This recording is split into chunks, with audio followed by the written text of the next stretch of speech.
What's good, y'all? It's your boy Bucky back with another video, and today we're gonna be talking about the Pop the Balloon copyright situation. So even if you're not chronically online or don't be online like that, you know about Pop the Balloon. It's probably like one of the most popular, not probably, it's the most popular thing when it comes to like relationship content of this year. Now with Pop the Balloon, you get like a lot of clips that go viral, a lot of people reacting to the clips. Outside of just the people that make the show, it gets a lot of good press from the people that actually watch the show, so it makes for like really good reaction videos. Like there's a group of YouTubers that I watch that I only watch them for them to react to Pop the Balloon, just because the different point of views, it becomes very entertaining. The things that happen on that show is very entertaining, and then when people react to it, it creates a very interesting conversation. And I say all that to say, a lot of YouTubers that do react to the Pop the Balloon content, they all got alerts and got their videos claimed. For those of you who don't know what that means, on YouTube, it just means that if somebody claims your video, it's not like a copyright strike. They don't take the video down or anything, but you can't make money off of it. So if you post a video and somebody claims it, like the owner claims it, then they get paid for your video and you get nothing. And with that happening, it got like a lot of content creators into a frenzy, because like you think about it like this, Pop the Balloon became very popular based off of third-party intervention. So like people posting TikToks, people posting reactions, clips, all of that contributed to Pop the Balloon becoming even more successful. So a lot of content creators, the first thought was like, yo, y'all don't rock with us? Like, we can't, now y'all got too big. Because if you don't know, they recently, and I say they, that's Arlette Armuli and her husband, his name's like BM. They recently got a contract with Netflix, and they got a show on Netflix, which is also called Pop the Balloon. But with that, it kind of had people thinking from a point of view of like their efforts weren't appreciated. Like people reacting to the videos and getting the main Pop the Balloon more traction, they felt like their efforts weren't being appreciated, because if the creator takes it down, usually it's a negative thing. Come to find out, what happened is that Pop the Balloon got signed to like a media company to kind of take care of a lot of their endeavors. So then what people started thinking was that Pop the Balloon with Hollywood on us, they started just trying to make as much money as possible and kind of packing everybody else up.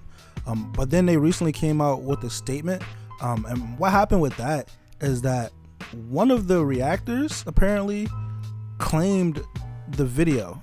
So what that means is that like a YouTuber posted a video, and then it was a reaction to Pop the Balloon, and they copyright claimed the video. Meaning that nobody else could post the video, and the main video on Arlette Armuli's page got taken down. And you can only imagine how scary of a situation that was for the Pop the Balloon crew, being as though they have to wait for everybody to travel from different states, get anywhere from 10 to 20 grown adults in one place at one time, and then the production in itself is a very lengthy process. So they recently came out and kind of let us know what was going on with that situation. And pretty much what happened is, after their videos got claimed and their videos got taken down, or the video got taken down on the page, they contacted the media company, and the media company claimed all the reaction videos. So that's what had everybody kind of in a frenzy. But they did also announce a revenue sharing program. They even put the link at the top of all their most recent YouTube videos for YouTubers to apply. Now I do kind of have a little bit of like mixed emotions about the revenue sharing program, and we're going to go over the application right here. Now you see here it says revenue sharing program application. It has Arlette Armuli. Oh, I've been saying her name wrong the whole time. But it says Arlette Armuli and BM official YouTube content. And then it reads, thank you for your interest in joining the official revenue sharing program for content creators and reactors. To be considered, please complete the form in full. The program offers a 60-40 revenue split in favor of the reactor. Please note, participation is subject to approval at our sole discretion. You will be required to acknowledge and adhere to the content usage guidelines outlined below. If selected, you'll get a response by email. We look forward to reviewing your submission. Then you see here in bold, it says reactors must adhere to the following terms to qualify for revenue sharing. Violations result in cancellation of participation in the revenue sharing program. So the first clause or whatever, first rule is contestant protection clause. Reactors may only comment on behavior presented on the show. They may not encourage or personally participate in harassment campaigns, including visiting contestants' social profiles to attack or insult them, doxing or exposing off-show personal details. So for those of you who may not know, YouTube already has their own set of guidelines. included in the guidelines. We cannot like attack anybody, but more importantly, we can't dox or expose anything. But now they're kind of attempting to control how people decide to react to the show. Now, I haven't seen anybody. I have seen people visit contestants' social media profiles. I ain't gonna lie, some chicks on there be looking mad good. We be having to see what the Instagram look like, so they gotta click. I don't know, like I don't think anybody's gonna stop doing that. Y'all got them on the show.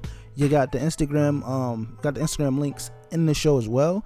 I don't think anybody's gonna stop going to their Instagram. And once again, doxing, which is like, it's like revealing somebody's location. That's never been a thing. If you do that on YouTube, you're getting banned. Like, so I don't know why this has to be mentioned, because you can't post content if you're not following those rules to begin with. The second rule they have listed is respect and non-defamation clause. And then it says reactors may critique show content but cannot defame or spread misinformation about it. BM or Arlette Amuli as public figures or producers, the Pop the Balloon brand as it relates to BM and Arlette Amuli, and then accusations or narrative twisting that harms reputation. Now, once again, there's another rule that I understand, but I don't know why it has to be mentioned. Like, I know what it means, but I don't know why they're mentioning not to defame the Pop the Balloon producers. Like, if I'm being real, nobody talks about Arlette outside of the faces that she makes that are very entertaining. Nobody talks about Arlette, and nobody talks about her husband, the reactors. Everybody talks about the contestants. Nobody talks about them, so I don't know why that would be a clause, but I guess on their lawyer type time, they just gonna do it. But it seems like a unnecessary rule there, because I don't think it's gonna be broken. It doesn't make sense. Now, approaching the third rule, it says platform integrity clause. No use of your content to promote, and then these are the things they have listed: hate speech, harassment, or bullying. And then the other things are misogyny, racism, and then slander. Now, like I mentioned earlier, YouTube has their own list of guidelines. Once again, content creators won't be able to be on the platform if they exhibit any of these things to begin with. So if you have any hate speech, any harassment, any bullying, any misogyny, any racism, or any slander, usually that's against YouTube's guidelines, and they do strike you and eventually take your page down. So here's another non-rule, because it's like, you're not gonna be on the platform if you're doing this anyway, but it more so appears like another way to kind of control how the reactors react, which is weird. Because, you know, YouTube, like I mentioned, they have their guidelines and they have their interpretations of the guidelines. We don't know how Arlette and BM will interpret what's harassment, what's slander. We don't know how they're gonna like determine that. So if somebody has an opinion that might be a little bit more edgy, they may be booted from the program.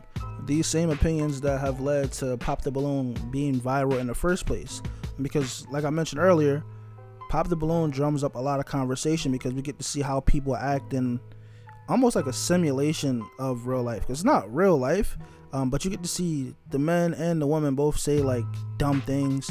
You get to see, like, sometimes you see positive people, you see cool people, but you get to see how the world works. It's almost like watching like a tiger at the zoo. That's kind of what it is. So when people have like their edgy like comments and edgy statements that they make, these once again are like moments that led to Pop the Balloon clips going viral to begin with, and now the idea of reacting to Pop the Balloon may not be as enticing, because now you got content creators like performing without their performance enhancement. They took the roids. Like they can't go crazy anymore. And in the same breath, this could just be like a non-problem, and everything could just work like how it did before. But the biggest thing is just their interpretation of what these guidelines are versus YouTube, which will make it weird. But with the fourth rule, it's just showing credit and visibility. I agree with this 100%. I'm not gonna lie. Reactors must credit the official show and channel. You should do that with every reaction video, and include the original link in the description. Like, you should do that. That's a part of it.